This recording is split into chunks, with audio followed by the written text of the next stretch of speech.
ආයුබෝවන් පුතේ හැමෝටම අපි අද කතා කරන්න යන්නේ උෂ්ණත්වය කියන කෙටි සටහන 30 වෙනි කෙටි සටහන තමයි අපි කතා කරන්න යන්නේ.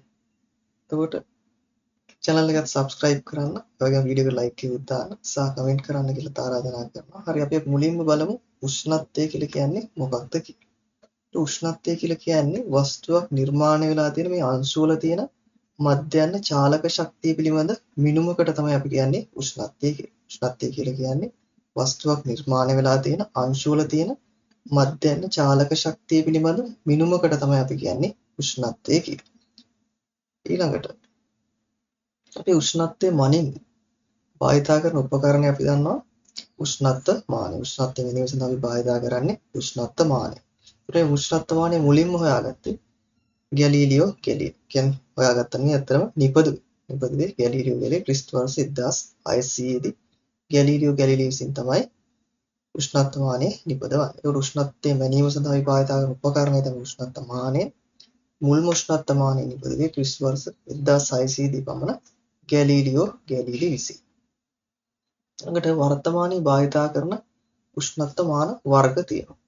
වීදුරු රසදිය උෂ්ණත්වමානය තියෙනවා. ඊළඟට වීදුරු මධ්‍යසාර උෂ්ණත්වමානය තියෙනවා. තව සංඛ්‍යාංක උෂ්ණත්වමානය තියෙනවා. වීදුරු රසදිය උෂ්ණත්වමානය තියෙනවා. ආයි වීදුරු මධ්‍යසාර උෂ්ණත්වමානය තියෙනවා. ආයි සංඛ්‍යාංක උෂ්ණත්වමානය. මෙන්න මේ උෂ්ණත්වමාන වර්ග ටික තියෙනවා.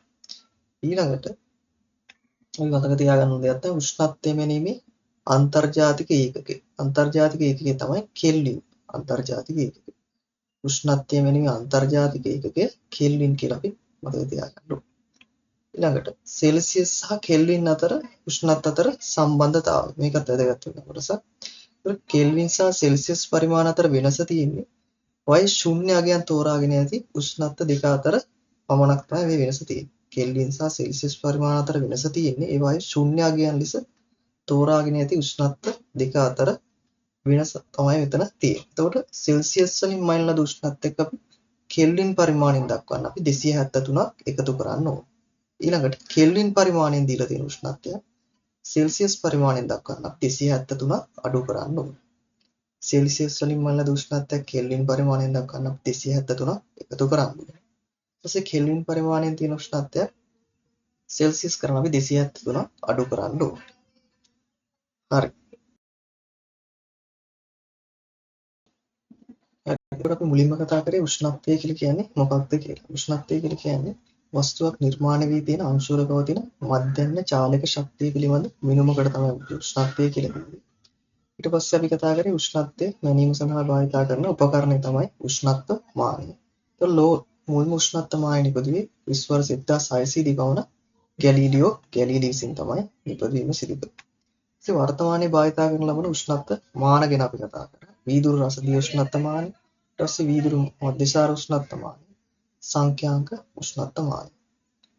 ඊළඟට උෂ්ණත්වය මැනීමේ අන්තර්ජාතික ඒකකය අපි කතා කරා. මෙතන අපි භාවිත කරේ කෙල්වින් කියන ඒකකය භාවිත කරා. ඊට පස්සේ සෙල්සියස් සහ කෙල්වින් උෂ්ණත්ව අතර සම්බන්ධතාව අපි කතා කරා. ඒ කියන්නේ සෙල්සියස් වලින් දීලා තියෙන උෂ්ණත්වයක් අපි කොහොමද කෙල්වින් පරිමාණයෙන් දක්වන්නේ. එතකොට අපි කරේ 273ක් එකතු කරනවා. ඊට පස්සේ කෙල්වින් පරිමාණයෙන් දීලා තියෙනවා අපි මොකද කරන්නේ? ඒක සෙල්සියස් බඩපත් කරලා 273ක් අඩු කරන්නේ. මේ ටික අපි කතා කරා. එහෙනම් අපි අදට ඉවර කරමු. අපි ලබන සතියේ වීඩියෝ එකෙන් හමු වෙමු. channel එකට subscribe කරන්න, like කරන්න, සහ comment කරන්න කියලා ආරාධනා කරනවා. අපි එහෙනම් ලබන සතියේ